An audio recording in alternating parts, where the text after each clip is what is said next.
So I'm very pleased to introduce Dr. Susan McCurry. She's a practicing clinical psychologist and research professor emeritus at UW School of Nursing.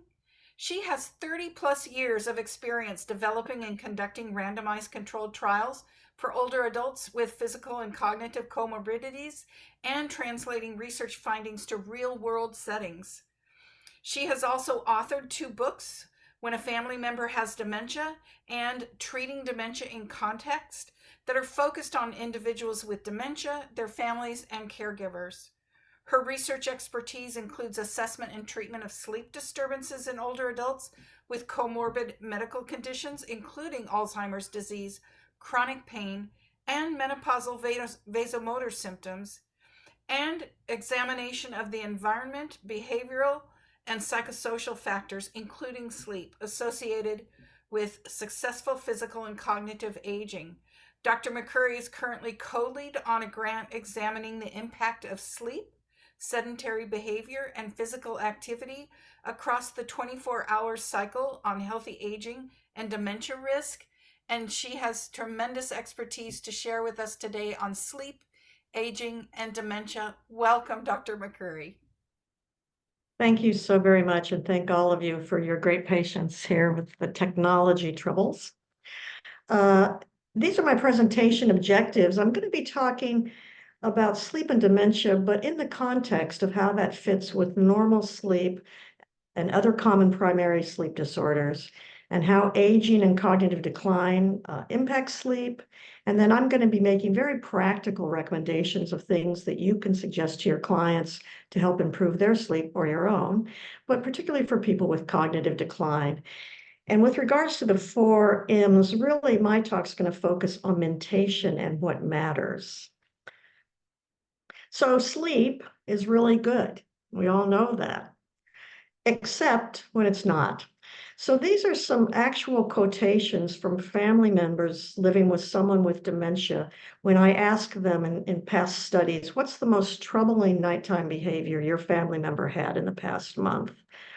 And as you can see, all of these behaviors that family members describe would be very distressing for them if they're occurring in the middle of the night, and for the person living with dementia themselves. You can see many of these behaviors indicate agitation and upset on the part of the person.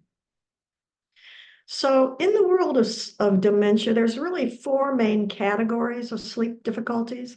Those would include insomnia, not being able to sleep enough, hyperinsomnia, particularly during the day, excessive motor activity at night, and then hallucinations and other unusual behavioral problems.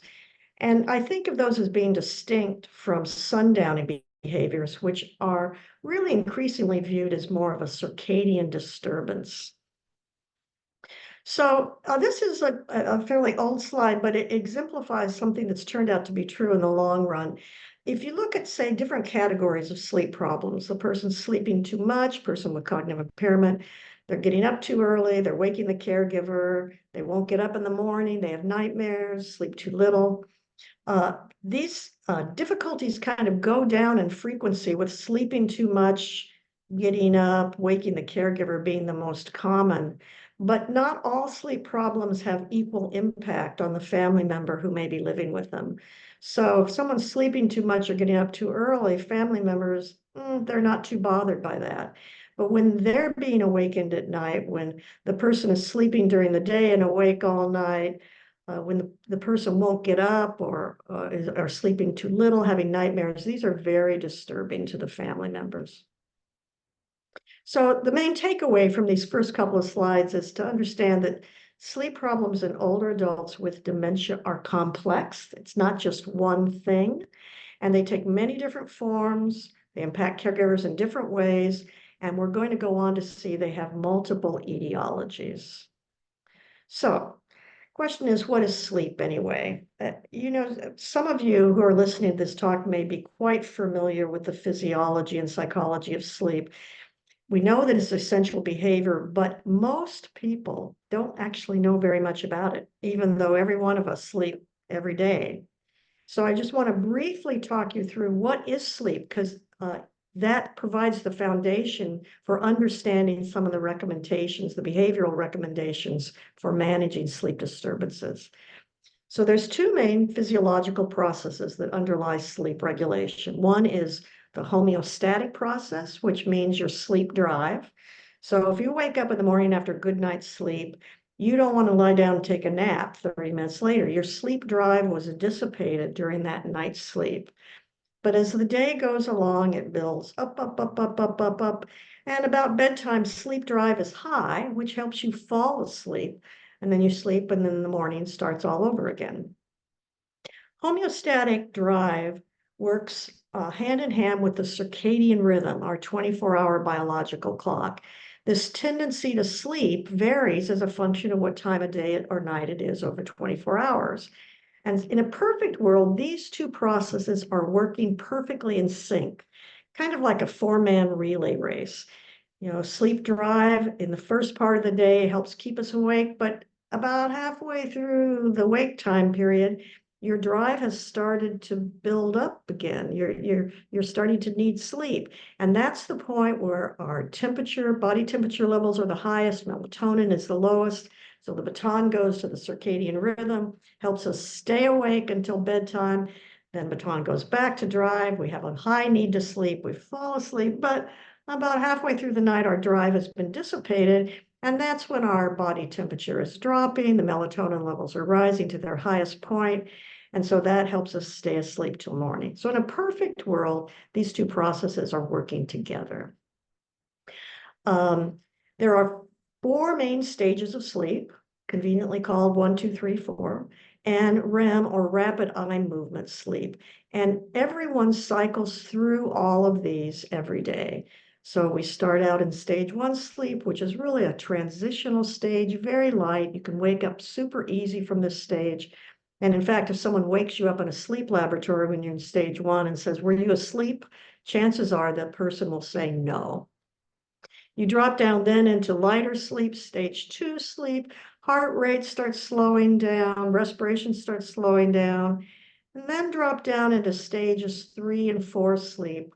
Both of these are considered delta slow wave sleep. We spend about a quarter of the night there, maybe less as we age, you'll see in a minute.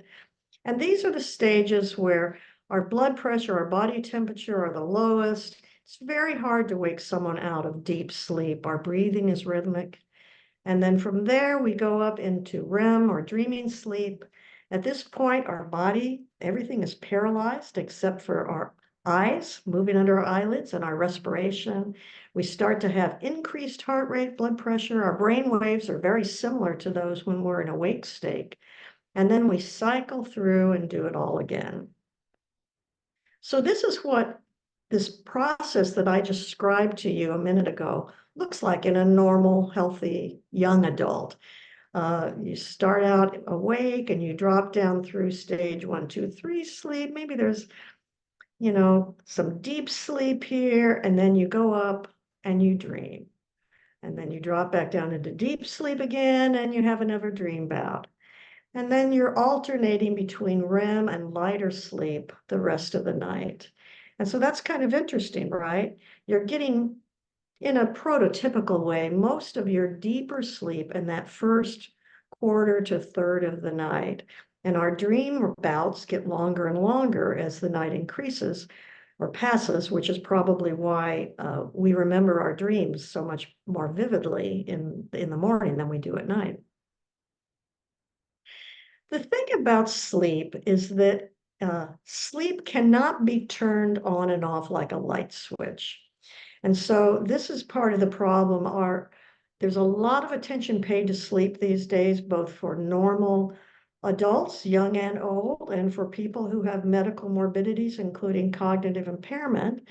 But what we're told is you need to get 8 hours of sleep a night, as if a person who's having trouble sleeping can just go home that night and say, "Okay, I'm going to have 8 hours tonight." If it was that simple, people like myself would not be in practice, and nobody would have any sleep problems. But sleep is not under volitional control.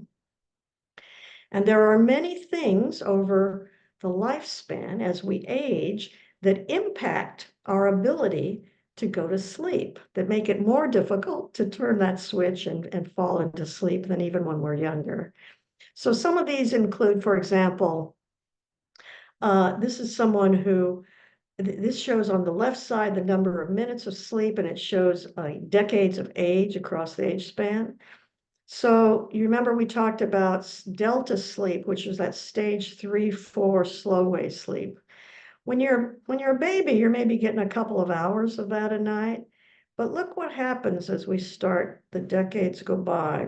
Oh, by the time someone is a woman postmenopausal, women or men are into their 60s and beyond, relatively speaking, you just are not likely to be getting very much deep sleep at night, despite what your Fitbit may be telling you. Our REM sleep, our dream sleep, stays about the same throughout the lifespan. So what that means, you've got the same amount of dreaming, much, much less deep sleep. Ergo, you have a lot more light sleep, stage 1 and 2, or even wake state at night. And this is, and light sleep by definition is sleep that you can be awakened out of more easily. So if there's noise, if there's, an uncomfortable pillow, if you have an ache in your back, you have to get up and use the bathroom, things that you might have slept through when you were younger will now wake you up and you may have more difficulty falling back asleep. So this is a hypnogram similar to the one you saw a few minutes ago with the young adult that had these longer and longer bouts of deep dream sleep and these, pretty significant periods of deep sleep at the start of the night. This is typical of what happens with older adults. You can see they're not in this graph, this person isn't getting into really stage 4 sleep at all and not very much stage 3 deep sleep. They're waking up, coming to full awake state many more times during the night than the younger adult is. They may have as many REM periods, but they may not last as long. They're maybe spread out a little bit differently during the night. So they're just architecturally, their sleep is different. In addition, as we age, I talked about how our homeostatic drive and our circadian clocks should be working in sync.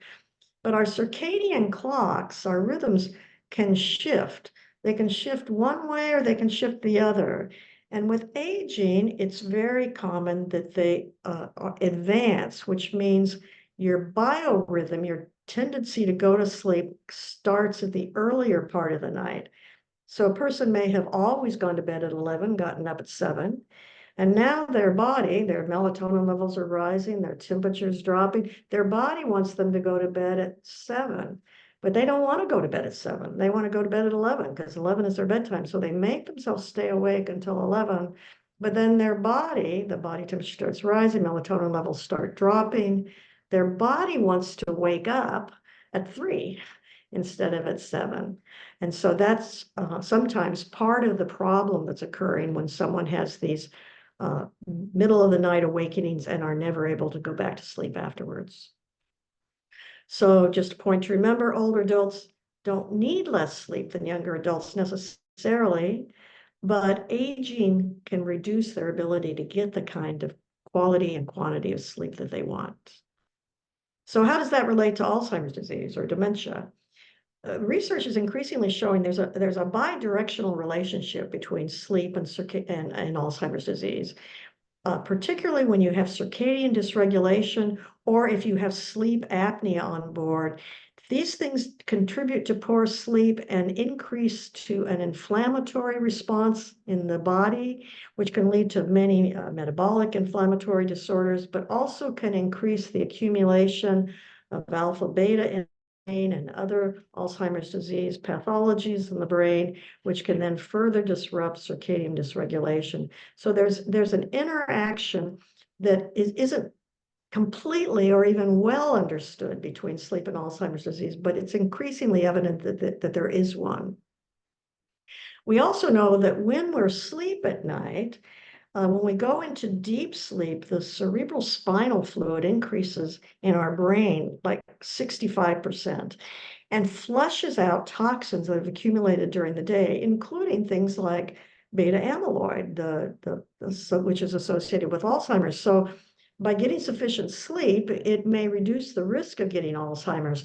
The problem being, it appears at this point in time that most of this flushing happens during deep sleep, which, as I noted earlier, the older we get, when our risk for Alzheimer's is greatest, is when we're getting the least amount of deep sleep. And there's not good, reliable ways to enhance deep sleep in human beings yet, to prolong the amount of deep sleep you get. There's a lot of research being done to try to make that happen, and whoever figures it out and markets it's going to make $1 bazillion, but we're not quite there yet. So these are just some of the underlying causes of sleep problems in persons who are living with Alzheimer's disease, kind of in a list from least modifiable to most modifiable. Some of the sleep problems are just caused because of the neuronal degeneration and death that's happening, changes in the neurochemical systems due to the dementing illnesses themselves. There can be circadian dysrhythmias. There can be primary sleep disorders, which increase with age, medication, medical morbidities, depression, and environmental behavioral factors.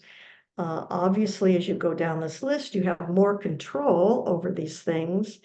What should be on here is just plain age. Age should probably be at the very top. The older we are, as we've noted, it's more difficult to sleep. Oops, my little cursor's not going here. So dementia-related changes, these are just a very few examples.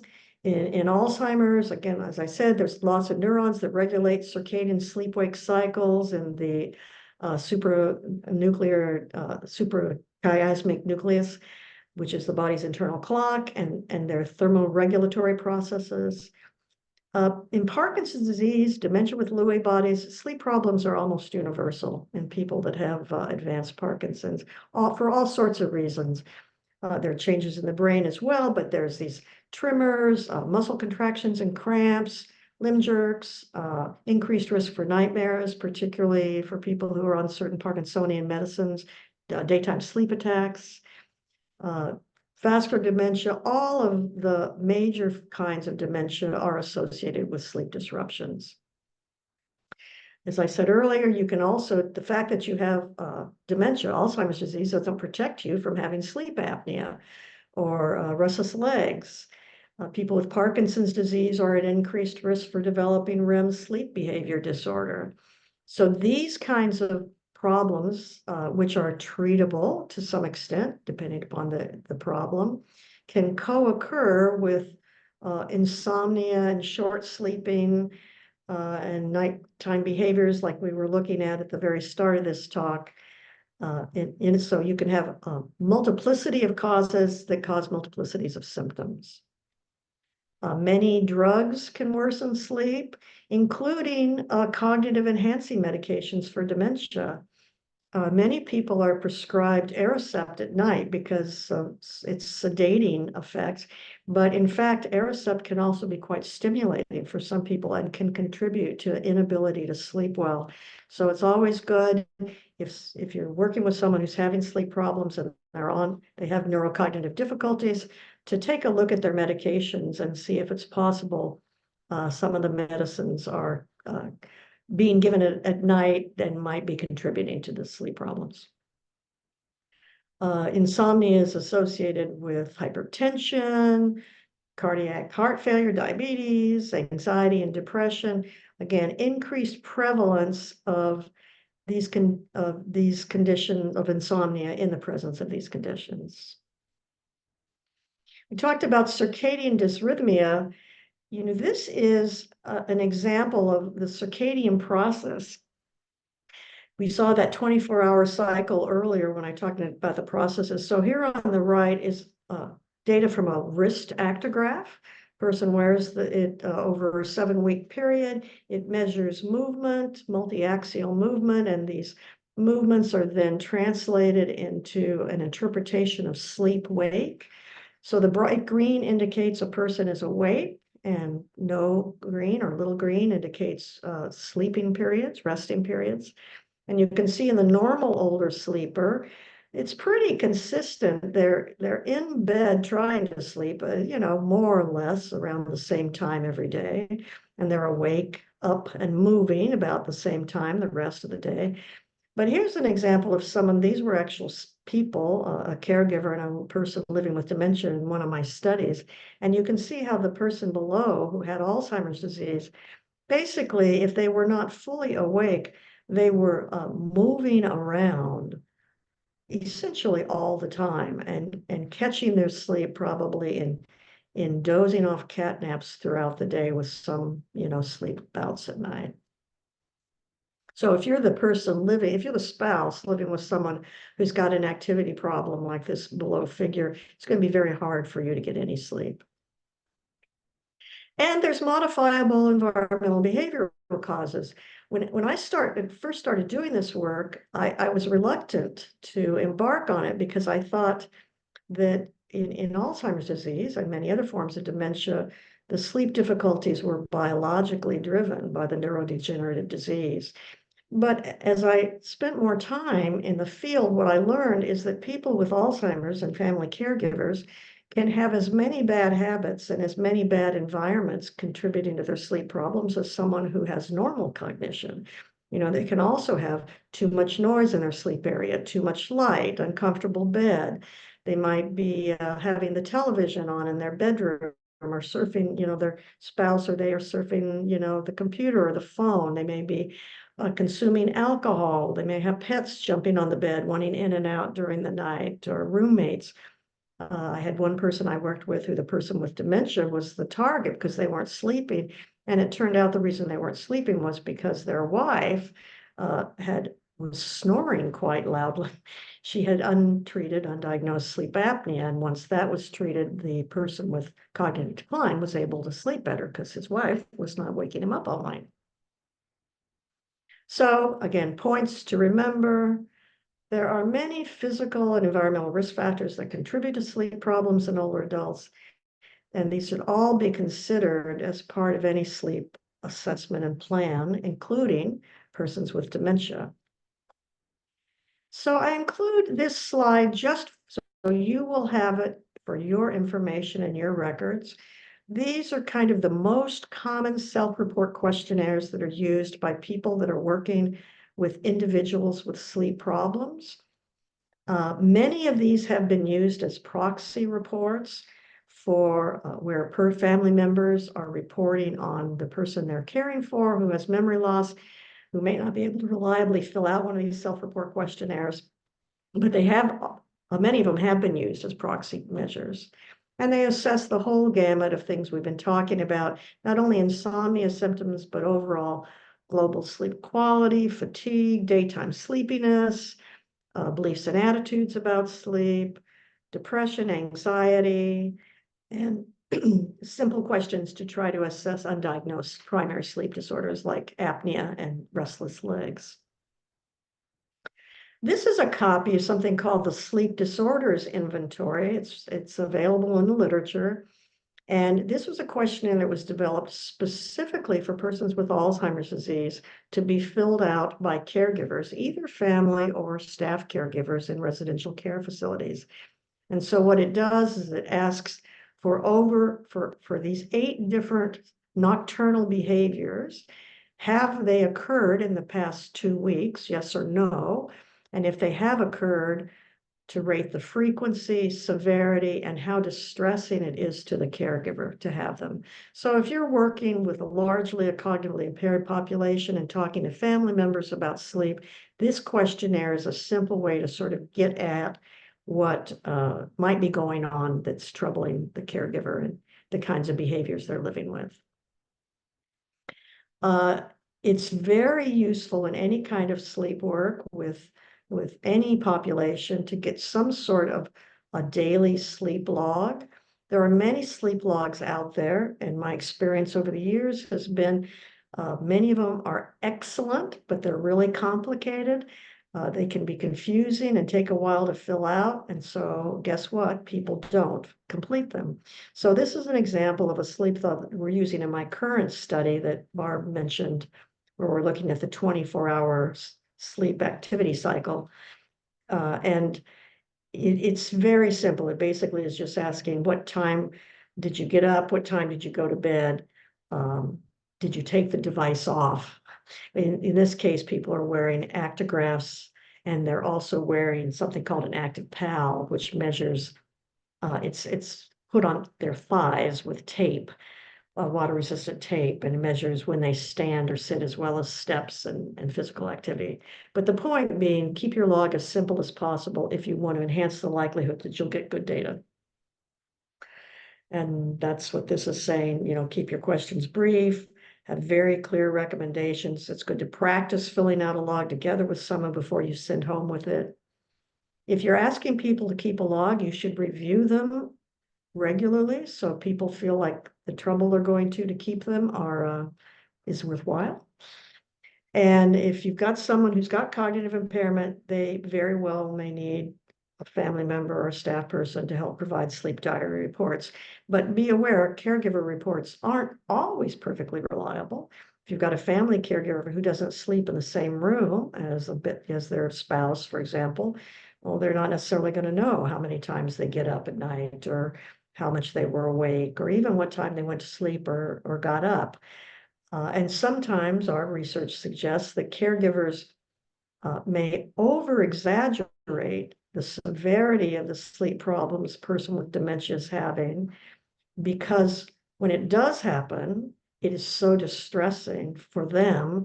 It seems like it happens every night, all the time, when in fact it's happening 3-4 nights a week. Not to say that's not a problem, but the point is, caregiver distress, medical illness, burden can alter the reliability of their reports as well. So diagnostic treatment considerations: if you've got a primary sleep disorder, something like sleep apnea, restless legs, it should be always treated, diagnosed and treated. If you've got a sleep disturbance that's coexisting with an illness or medication, you can treat both simultaneously and independently, but they should both be being treated. Just to be aware, people, as we talked earlier, people with dementia can have their sleep negatively impacted by many things, like other medical causes and poor sleep habits. And if you're working with people trying to help them sleep better, you need to understand that modifying sleep habits and environments isn't easy. So you want to be very specific and realistic in what you ask and expect. And, ask yourself, would you be able to do this for an ongoing basis if you were asked to? So the American College of Physicians recommends that all adult patients receive cognitive behavioral therapy for insomnia as the initial treatment for a chronic insomnia disorder. So these are the components that are in cognitive behavioral therapy for insomnia, or CBTI. There's behavioral components, which include sleep hygiene, trying to promote an optimal sleep habit, routines, and environments. Stimulus control, which is designed to strengthen the association between sleep and bed. Bed restrictions, so restricting the amount of time people spend in bed to improve their sleep depth and consolidation.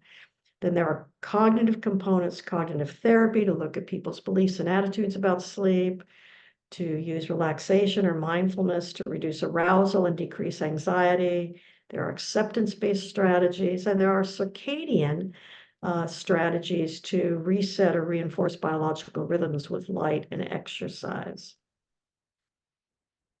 There are sociocultural considerations in implementing these kinds of plans. You need to think about, in terms of sleep environments. One of the studies I was on recently, we had people who were homeless living in their vans that were seeking CBT for insomnia.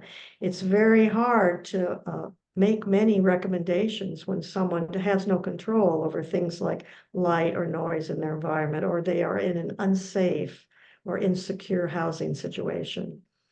Employment status: people who have rotating shift hours, on the job stress, even retirees who have worked on a rotating shift in the past may fall back into those old patterns.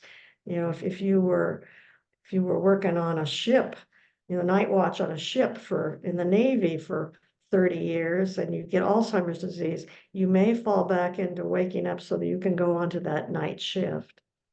There are different family and cultural values, beliefs, practices, things like multiple generations living in households. An older adult with Alzheimer's may have a grandbaby that's getting up in the middle of the night needing to be fed right in the room next door. There may be different expectations about what sleep qualities you should have. And of course, substance use patterns, medical conditions, health status impacts it.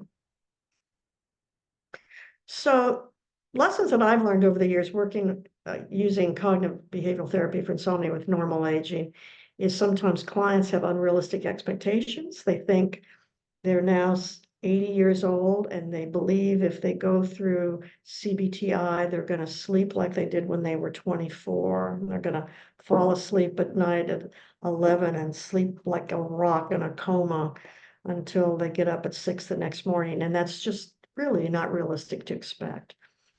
There can be daytime side effects from this treatment, including fatigue. And if there's a lot of fatigue, poor concentration, mood swings, it can even precipitate, in some cases, manic conditions. There can be very real or perceived obstacles to your sleep plans. A bed partner may not be happy with if their spouse is changing what time they go to bed or get up, or if they're getting up during the night when they're unable to sleep. There may be mobility issues that make it unsafe for someone to get up. People may just not want to get up because it's cold and dark in the wintertime in Seattle, or because, they don't want to restrict their dog or cat, keep them out of the bedroom because they just love having them in bed with them, but it's waking them up and keeping them awake sometimes. There can be paradoxical reactions, and often people just feel it's not fair. It seems many of the people I see, whether it's man or woman, if they are in a couple partnership where they share a bed sleeping area with someone, it seems almost inevitably the person who they are sleeping with sleeps great, and they have some significant insomnia, and they resent it. They feel like there should be some sort of a magic trick. He or she sleeps fine. Why can't I?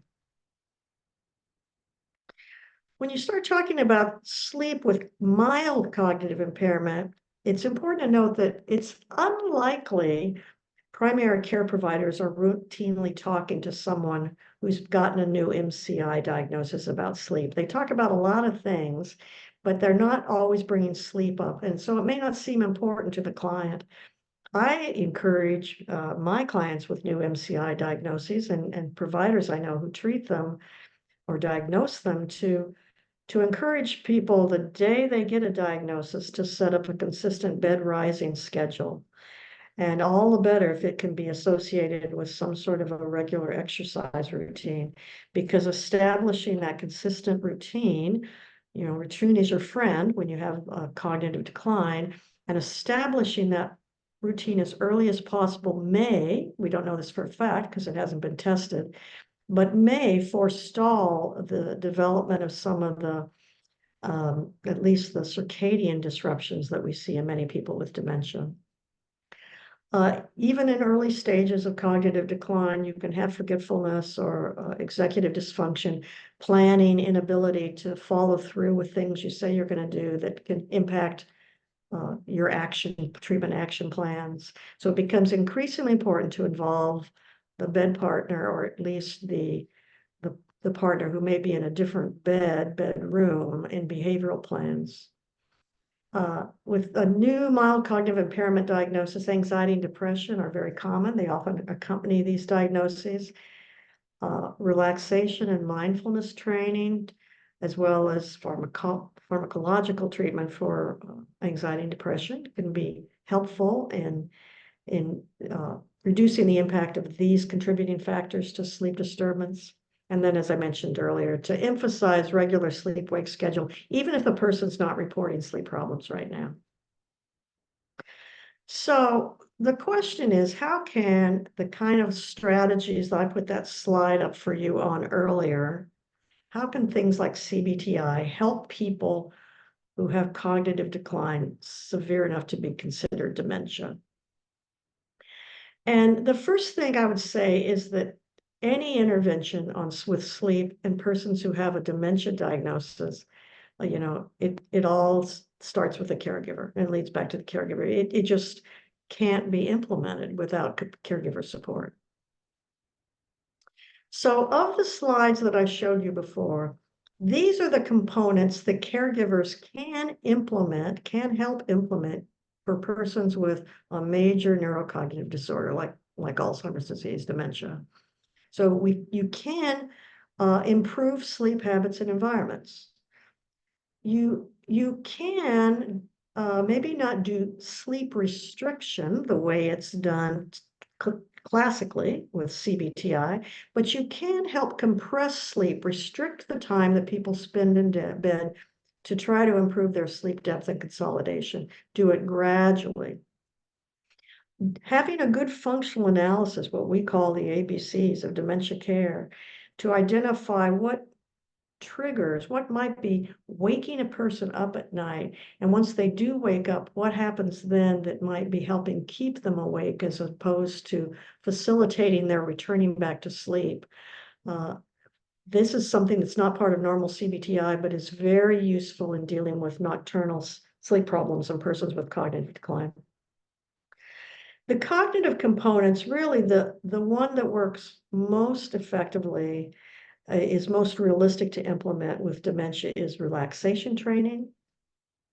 And then you can do some of these circadian rhythm entrainment activities, reinforcing a good biorhythm with light or exercise. Again, but it has to be caregiver supported. These are the components that are less useful for persons with major neurocognitive disorders. So stimulus control is one where we say to people, if you wake up during the night and you can't get back to sleep within 20 minutes or so, get up and go to another room and read or do something quiet and boring until you get sleepy. That really is just not practical to do with someone with dementia.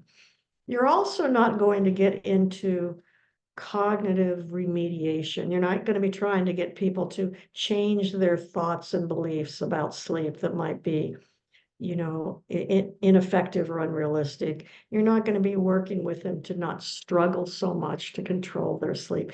These components require a level of kind of cognitive functioning that just generally is not very useful for most people, at least with advanced cognitive decline. So when we talk about sleep hygiene recommendations, these are the ones that we're including. So having a regular sleep-wake schedule, limiting bedtime napping, quiet routine. Most of you are familiar with these. Many of the sleep hygiene recommendations that you get in a typical doctor's office don't include pets, so I always put that on there. More and more they are including, encouraging people not to use their phones, their televisions, their computers at night, right before bed or during the night when they wake up, not to watch the clock, to use the bathroom before bedtime, and to talk to the pharmacist about medication side effects. Some considerations about those, you need to make sure that any recommendations, for example, with dietary or fluid intake, are consistent with whatever other medical recommendations the person has. And if you want people to follow through with these things, you don't just hand them a list and say, do this. Again, that's what typically happens because people so rarely follow the recommendations on these lists that actually sleep hygiene is often used as a control condition in randomized trials where they're testing other interventions for sleep. And when people do try to make changes, they often won't stick with them. And, they'll try something for a few days and then they'll say, well, it didn't work. So they'll stop doing it. And CBT for insomnia strategies, sometimes they can work pretty quickly in like a couple of weeks, but it's not typically overnight, a day or two. And particularly if you've got caregivers of cognitively impaired persons who are trying to implement changes, as we'll see as we go along, sometimes the effort involved in trying to get the person with dementia to make these changes is just not worth the extra sleep time the caregiver is going to get. So sleep compression, what I mean by sleep compression, we're we're trying to increase homeostatic sleep drive with an intervention like this. The idea is if you spend less time in bed, you increase your time awake, and being awake longer will help you fall asleep faster and stay awake more of the night. So for a sleep compression schedule, you can ask someone to keep a little log for 5 to 7 days and write down what time they went to bed, what time they got up. And that'll give you an average of what was their bed window, their time in bed. And then the following week, aim to maybe spend for 1 week a half an hour less in bed each night, keeping to more or less the same schedule. And if that seems to be going okay, but sleep isn't getting any better, then see if you can continue to cut back by 15 to 30 minutes, half an hour the next week. And you can do that until you reach a point where the sleep drive is starting to work for you by making you really tired when you go to bed. But it's a very gradual, slow way and gives you lots of time to monitor how well it's working. You don't want to ever compress an older adult to less than 6 hours at night. You need to take daytime naps into consideration. If someone is sleeping for an hour and a half during the day, then they may not need so much sleep at night because over the 24 hours, they're getting, whatever they're getting at night, plus that hour and a half each day. So that needs to be considered when you decide, are you going to try to compress at night? And this sleep compression approach, it can be hard for some caregivers to implement, particularly if the person with dementia wants to go to bed much, much earlier than the caregiver thinks they should, or wants to sleep in much, much later than the caregiver wants them to sleep in. It can sometimes lead to arguments between the person with dementia and the caregiver, which we don't want to be happening. Or it can disrupt caregiver quality time. If someone has, Alzheimer's dementia and they're going to bed at 8 and the caregiver doesn't go to bed till 11, the person with dementia may be waking up at 5. That means the caregiver is only getting 6 hours, but they have that 3-hour time to themselves at night when the person is in bed before they go to sleep. So if you ask the caregiver to now try to get the person with dementia to go to bed at 11, then the caregiver loses that 3-hour window of respite. And that becomes one of those examples where the advantage of getting more sleep at night on the person with dementia may not be worth it.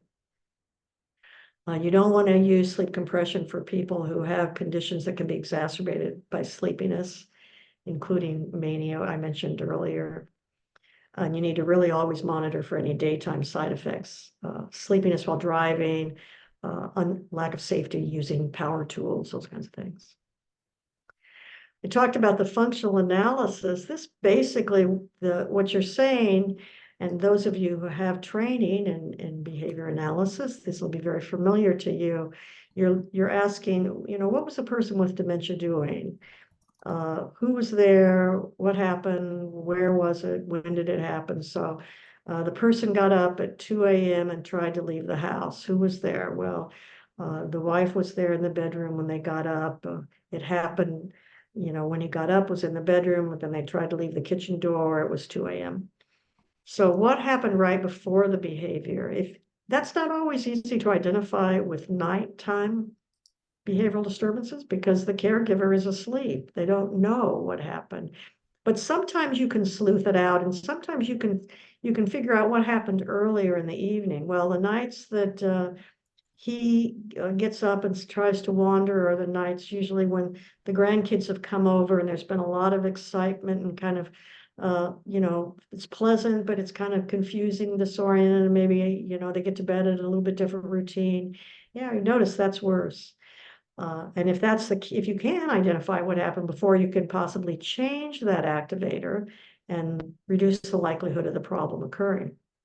Or the consequence, if when he gets up and tries to exit the house at 2 a.m., his wife gets up and starts yelling at him saying, it's 2 a.m., you don't have to go to work, come back to bed, you dummy, then he's going to get angry and defensive, and it's going to wake them both up more and is not going to stimulate his going back to sleep quickly and smoothly. And so by changing her response, so it's calmer, milder, a more positive communication can be useful.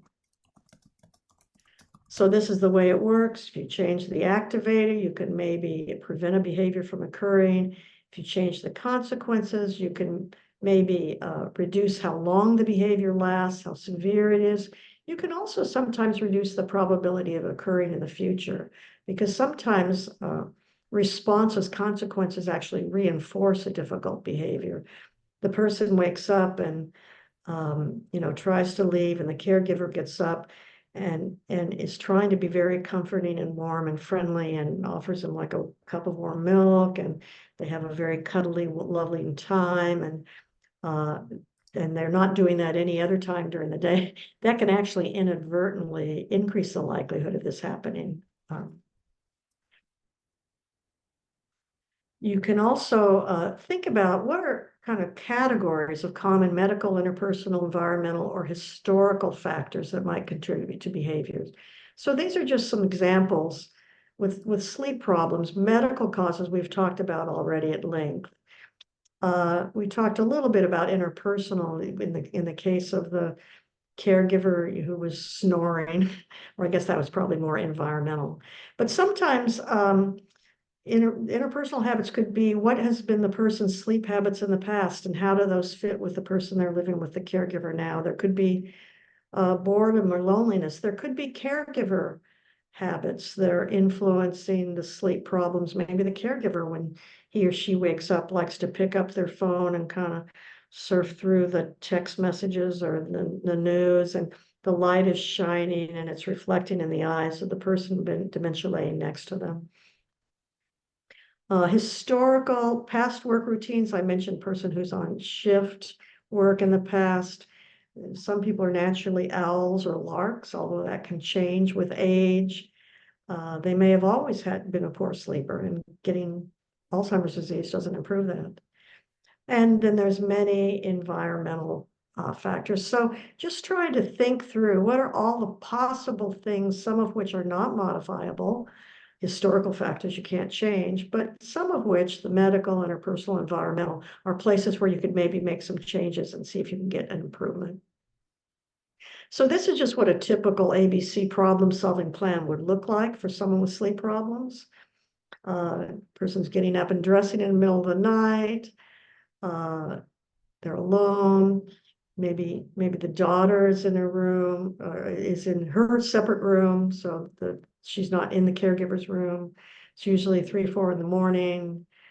So the caregiver doesn't know what wakes her mother up, but when her mother gets stressed, she leaves the room and does inappropriate things or tries to leave the house, and the daughter scolds her.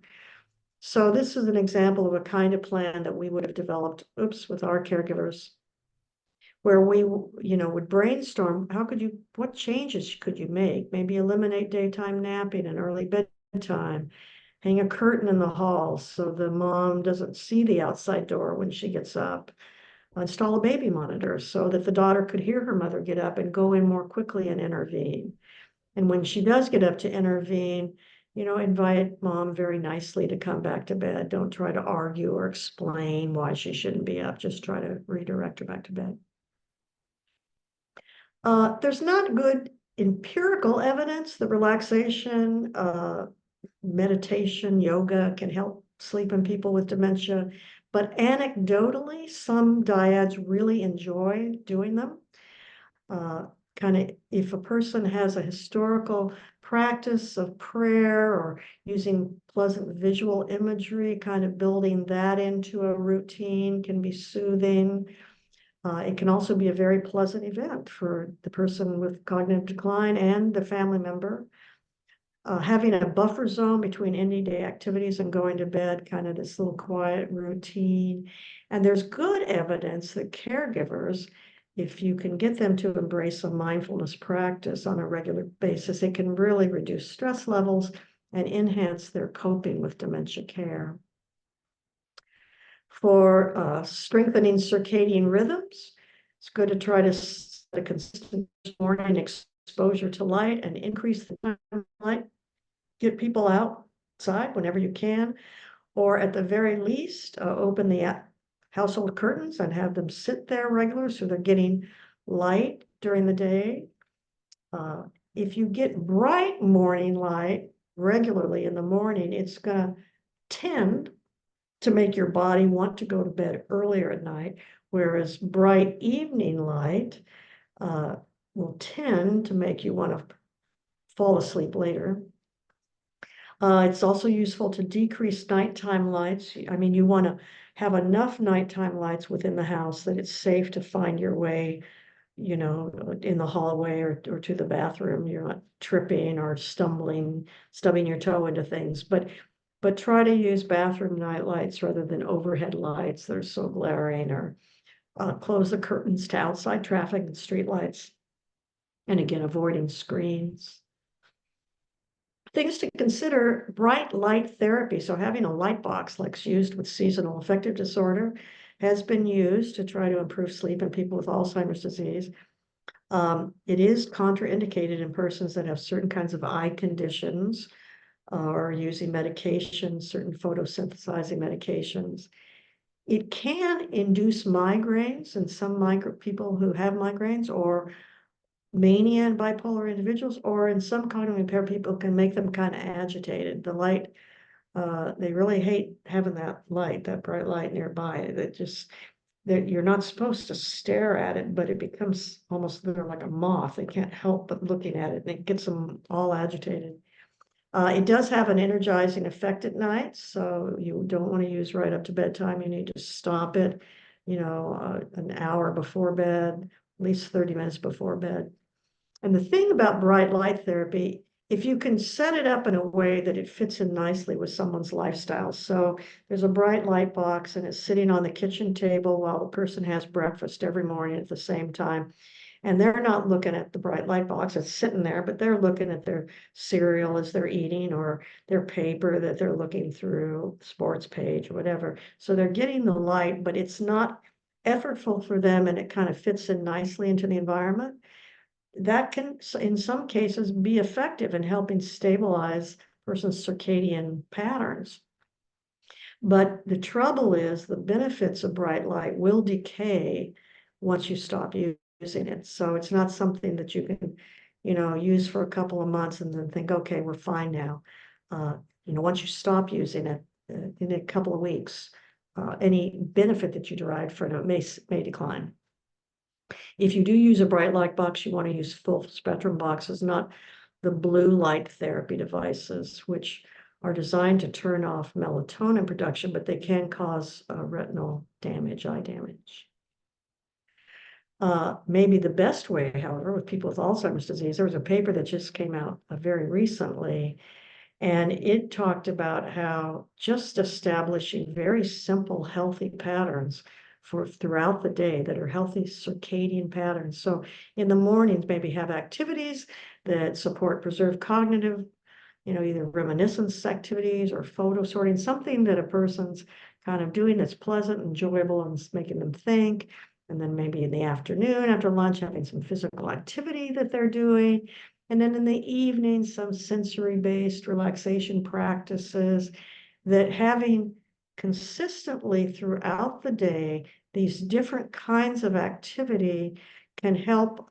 These stable, consistent patterns can support a more robust sleep-wake pattern. So points to remember: number 4, there's many non-pharmacological strategies for improving sleep in persons with insomnia.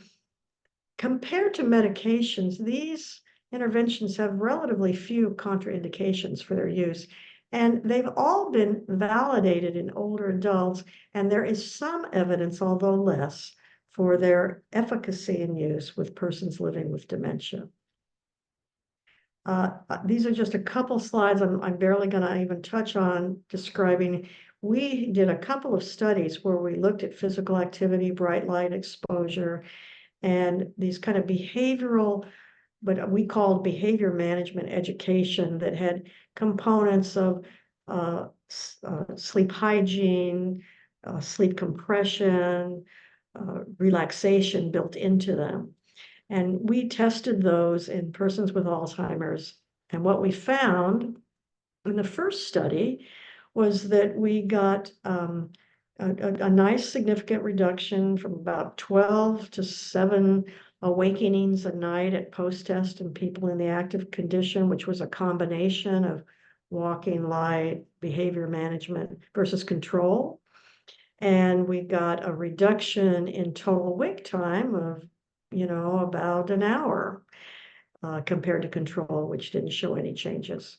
We tried to replicate that in a much larger study with a larger population where we split the interventions out. We compared walking alone to light only to the combination.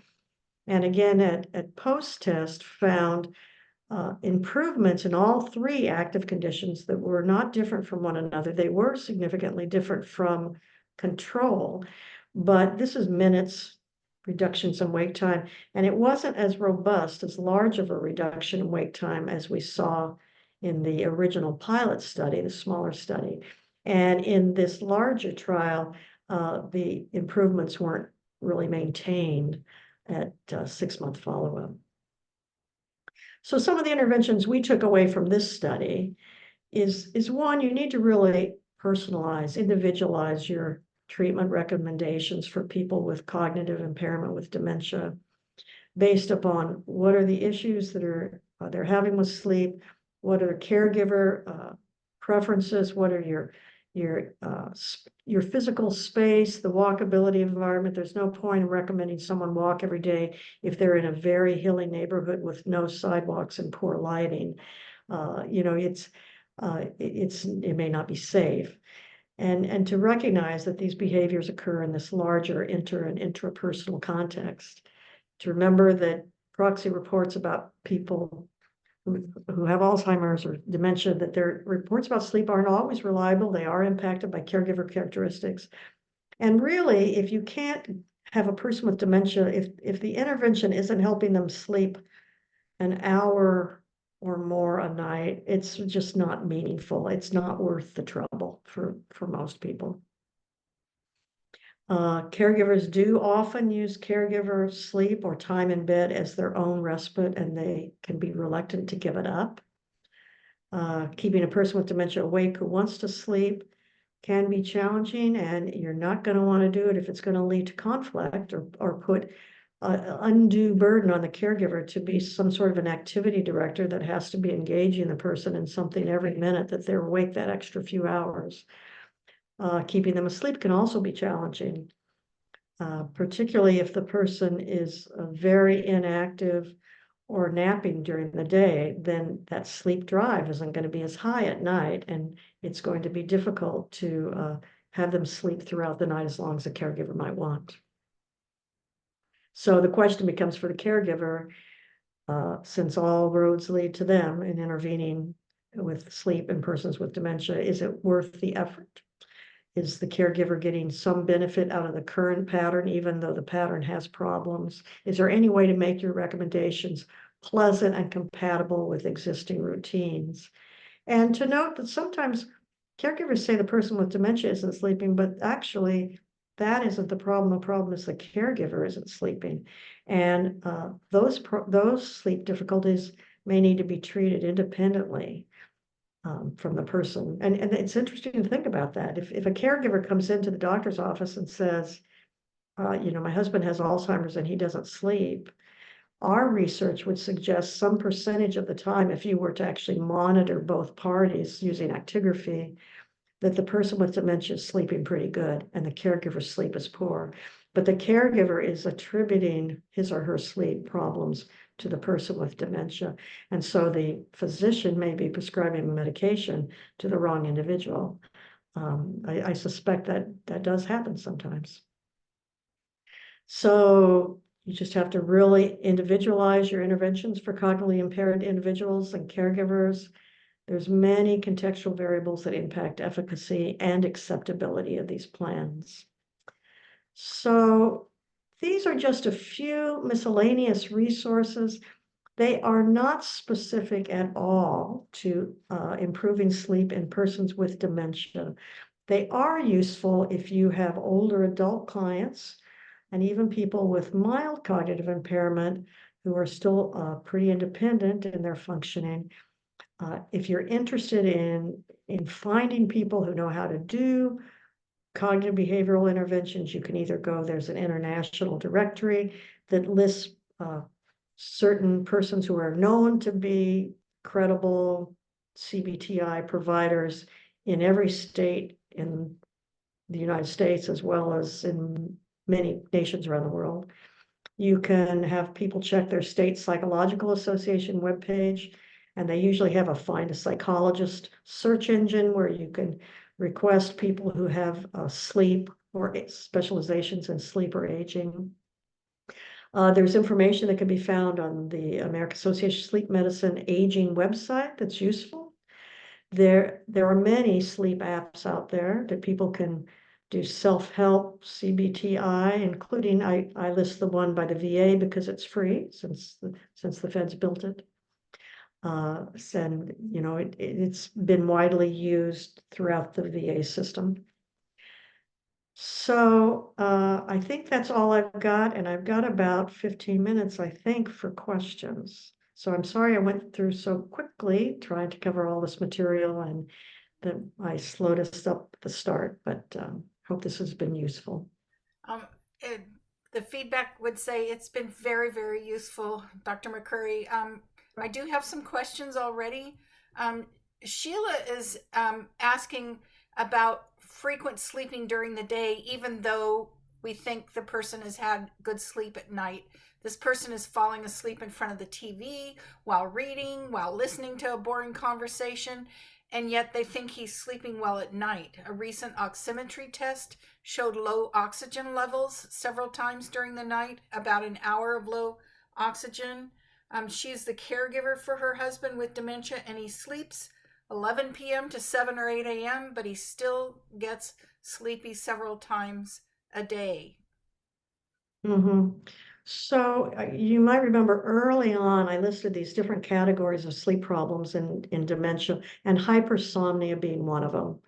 And that is exactly what you're describing. There are some of these individuals who, as their disease course progresses, they find themselves just sleeping more and more and more over the 24-hour period. And people are of a mixed mind how to respond to this. Sometimes it is easiest and preferred to just go with the course and let the person sleep. If for whatever reason, either because that doesn't work for the family member or because they really just, there's lots of life to be lived still. They want the person to be able to be up and awake to visit with, grandchildren, or engaged in walking just to stay more healthy, whatever, then, there are a variety of things you can try. But, bright light therapy in the morning when a person gets up to try to engage them can be helpful. Certainly trying to get them, Anticipated her other question. so that can be helpful. Trying to get them into a more regular routine with something like an adult day program or a schedule where they've got someone who's coming and always taking them for a walk and then out for, brunch afterwards, some sort of a routine that they are aren't just sitting around the house with nothing to do except, watch television or chat with whoever's living with them. That can be helpful. But it's difficult if a person's biology is driving them to sleep more and more through the day, and someone who's got lots of problems with O2 levels. That makes me wonder if they've got cardiac issues or something that's also contributing to this hypersomnia, and may just not be easy to reverse. So, actually, Amy had asked, do you recommend the use of CPAP in a patient with late stage Alzheimer's? Do you think that might be a consideration? So that's a super interesting question. CPAP compliance is not great, even with cognitively normal people. It can be hard to be fit with the right mask, and it's a hassle if you have to get up in the night to kind of untach and retach, and sometimes, they don't like the noise and blah, blah, blah. But as the saying goes, if you've seen one person with Alzheimer's, you've seen one person with Alzheimer's. People with Alzheimer's are quite variable, and some people can accept a CPAP just as well as a person without Alzheimer's can. And if they can accept it, there is some evidence that shows you do improve oxygenation levels at night, which is going to be good for the brain. And you may even see some improvement in daytime cognitive functioning.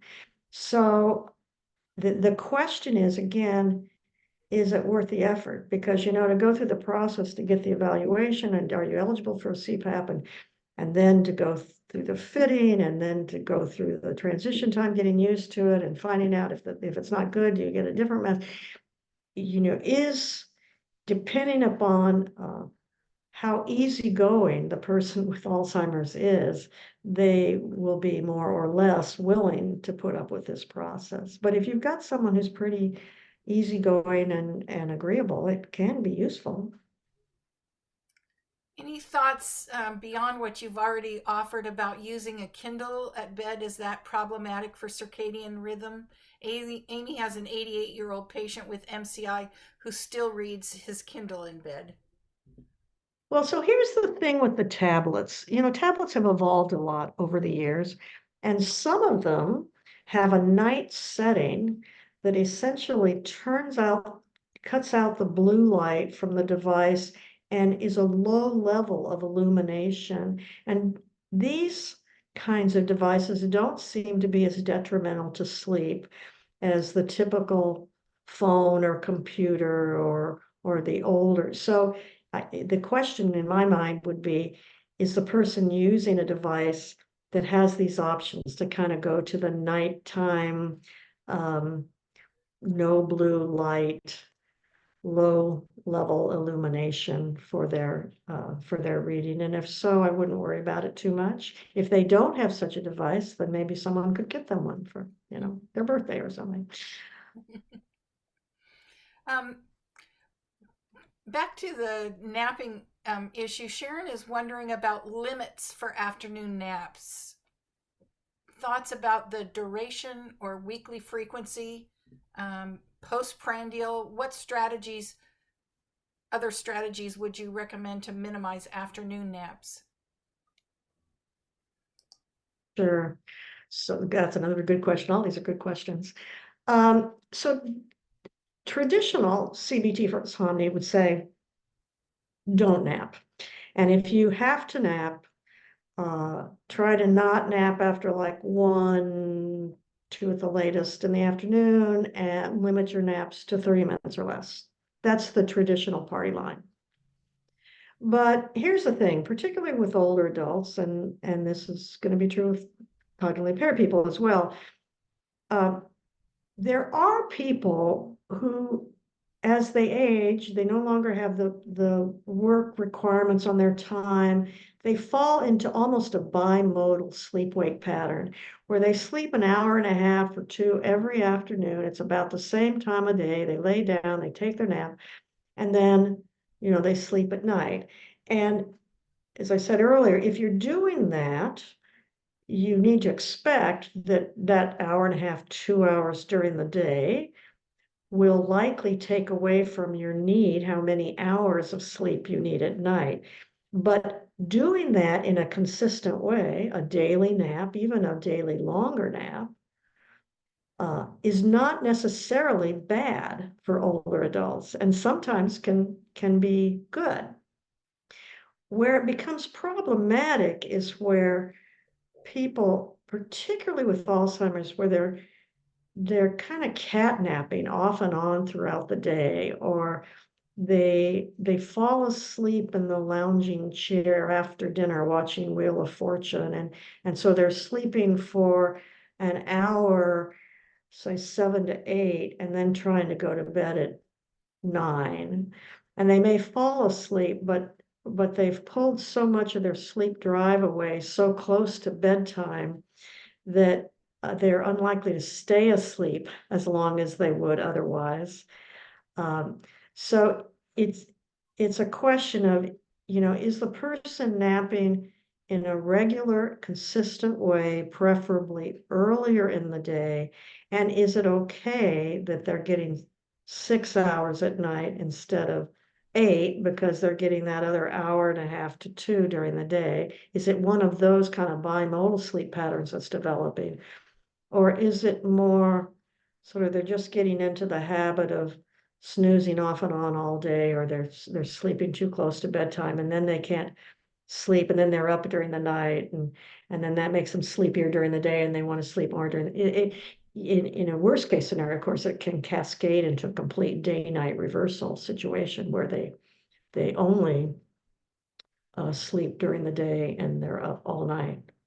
Interestingly, there are places in the country, I'm not aware of any in Seattle, where they have adult day programs at night for exactly that kind of person who their pattern, they've fallen into this reverse day-night sleep reversal pattern. And so the family members will take them to adult day at like 11 at night, and they will spend the night there while the family member sleeps, instead of the family member taking them to an adult day at 9 and picking them up at 4. So they are intentionally, rather than trying to force the person with dementia into the sleep pattern we want them to have, they're just saying, okay, this is the way it is. And we're accommodating that by creating a place where they can have activity and be safe and the family members can get some rest. Interesting. So Linda is asking if you might expand a bit more on this idea of disruption of thermoregulatory processes. Yeah, so what I mean by that is the way when we talked about the circadian pattern that works with homeostatic drive, these two processes, body temperature rises and falls, as you all undoubtedly know, over the 24-hour period. And that connection between body temperature and melatonin, body temperature dropping, melatonin rising, and inversely, melatonin dropping, body temperature rising, those are part of the triggers that in a normal functioning sleep-wake cycle support a person's sleep tendency or wake tendency. And with Alzheimer's disease, some of the neurodegenerative changes impact the parts of the brain, and I'm honestly not that good of a physiologist to tell you what they are, but they impact the parts of the brain that control this patterned temperature regulation, this rise and fall pattern. And so that's just one more thing that is breaking down physiologically as a result of the brain disease itself that can contribute to sleep problems. This has been so helpful. I don't have any other questions unless others want to post some in the chat. I really appreciate the resources that you shared, Dr. McCurry, and just the sort of practical ideas that people are sort of met with on a day-to-day basis. Yeah, it's interesting. I was having lunch with a friend of mine in town who's a psychiatrist, and she also does some sleep medicine work just a couple days ago. And she said she had attended a talk where someone gave a sleep talk. And rather than give a talk like this, which is what most people do when they give these talks, is the person picked one aspect. So let's say sleep compression or mindfulness relaxation, and did the entire talk on that one thing. So rather than giving a whole bunch of different information, they just focused on one narrow little thing. And that would be interesting to know what this audience, even in principle, thinks about an idea like that. I always sort of feel in the world of sleep that it's pretty important to know what's underneath sleep naturally when it's occurring, and what are there's so many factors contextually and physiologically and medication, so many factors that influence it. I sort of feel like you have to tell people all of that, but it would be interesting just if you want to kind of, when you write your comments, if you have any thoughts about that, I just would be curious. So, We do have a question from David who's asking, do you have any prescriptions for nocturia? And I'm assuming that that might not just be medication prescriptions since you're not a prescribing provider, but thoughts on that for nocturia? yeah, I just I missed what you said. I was just going to skim down and say, Any um, prescriptions for if nocturia is what the oh, question for was. nocturia. Yeah. Yeah, yeah. I haven't, it's been a bunch of years. I used to stay more current with that. A lot of the things that I was familiar with had to do with bathroom scheduling. So trying to make sure that people were habituated to using the bathroom when it was recommended they do so by family members. I'm assuming you're talking about people with cognitive impairment, as opposed to just cognitively normal individuals, so that you could then schedule them to go to bed. And even perhaps I've seen caregivers get up every 2 hours, wake the person with dementia, take them to the restroom, and then take them back. And if the person with dementia can go back to sleep. So it's planned scheduling is one approach that's been used. I've also seen a lot of people who will do multi-sheet layering. So they'll have a set of bed sheets, then they'll have on top of the bed sheets the waterproof plastic sheet and another set of sheets. So if there is a nocturia episode, the top sheets can just be pulled off readily and the person is right back. So you're not remaking the bed at night. I've seen people who, if the nocturia is associated with kind of cardiac fluid buildup, if you can get the person with dementia to spend time at night with their feet elevated, and then using the restroom right before bed after they've done that for a period of time, that can occasionally reduce.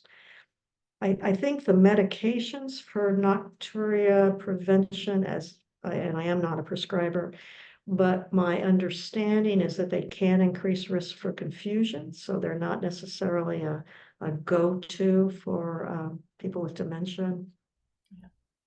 Those are sort of my best thoughts, I think. Thanks.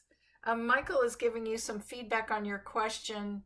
He said this is a great first intro session, and then maybe in the future following sessions, focusing on each one or intervention in deep depth very concretely. So maybe a nice Thank intro you. and start thinking about Yeah, some yeah, I sequenced, appreciate that. It's just, I found it a very interesting idea. yeah. All right, everyone. I think we are at the end of our series. This has been a great series and so wonderful to share it with all of you. Um, Hope to see you next year. Have a really nice summer. And thank you all very much. I appreciate the invitation and it's a pleasure to be here.